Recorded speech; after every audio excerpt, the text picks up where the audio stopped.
Rahayu, Rahayu, Rahayu.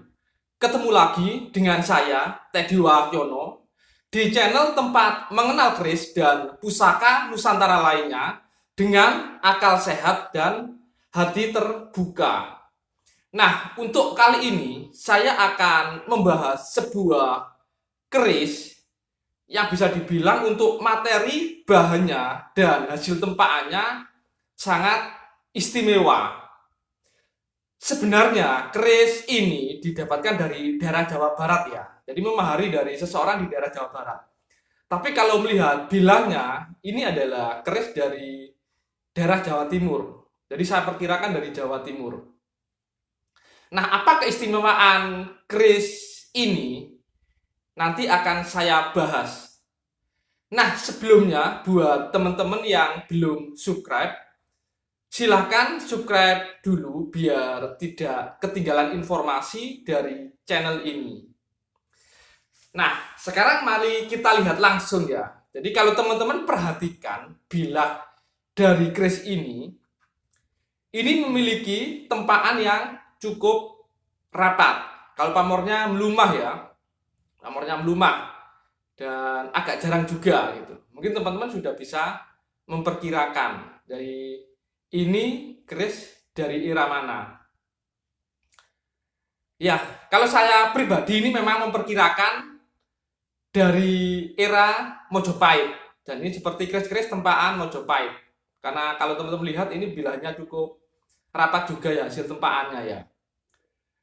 Dan untuk dapur keris ini sendiri, ini adalah tilam upih. Jadi ricikannya sangat sederhana ya. Jadi lurus, gadik polos, dan tikel alis saja. Tilam upih. Kalau untuk filosofinya sendiri, untuk keris-keris lurus itu adalah untuk kemantapan hati dan percaya diri. Kalau untuk tilam upih sendiri itu untuk ketentraman. Terutama dalam rumah tangga. Kayak gitu. Nah, bagaimana detail dan keistimewaan bilah keris ini? Jadi ini kita akan membahas sisi eksoterisnya ya, dari nilai seni, dari teknologi tempanya itu seperti apa. Itu mari kita lihat detailnya sama-sama.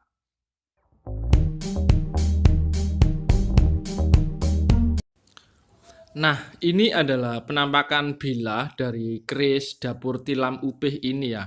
Ini kalau teman-teman perhatikan, jadi ini memang pamornya jenis pamor melumah ya. Ini washing wutah. Nah, ini di bagian sor-sorannya. Ini pamornya cukup banyak juga ya. Tikel alisnya juga terlihat jelas ya itu dah. Nah, itu perhatikan tikel alisnya.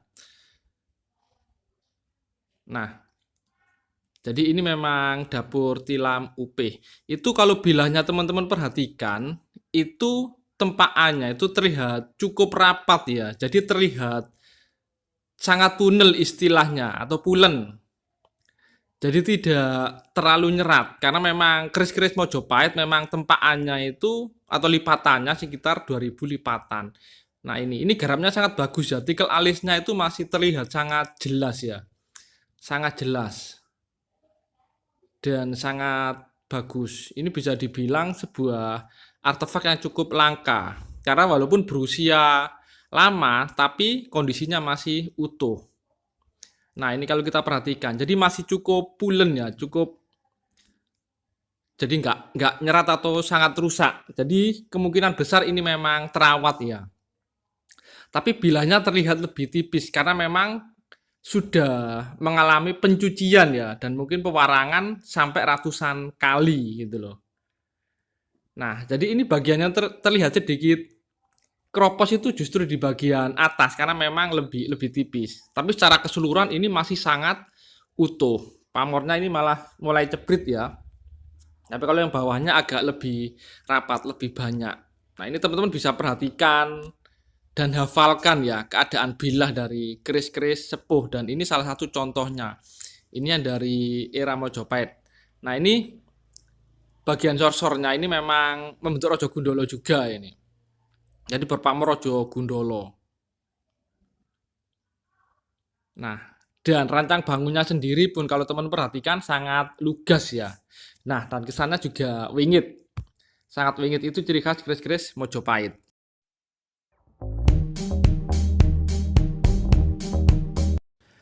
Nah, ini bagian gonjo bagian bawah dan lubang besi ya. Kalau teman-teman perhatikan itu lubang besinya itu berbentuk oval ya dan sejajar gonjo. Nah, itu salah satu ciri keris-keris di era-era Mojopahit itu lubang besinya oval. Jadi oval dan sejajar. Nah, ini besinya masih utuh ya, dan itu spamornya masih nyambung dengan bilah. Jadi masih terlihat bahwa ini besi aslinya. Gitu loh. Nah, ini bagian sor-sorannya. Gonjonya masih pakai gonjo wuwung ya. Nah, itu perhatikan lagi. Jadi nggak bulat sempurna. Tapi kalau yang di era-era Mataram itu lubang besi dan besinya itu sudah sangat bulat. Lain lagi dengan yang dari keris-keris Tuban ya. Keris-keris Tuban itu agak oval tapi melintang. Makanya untuk keris-keris Tuban yang era lama, gonjonya banyak seperti kayak sobek gitu ya.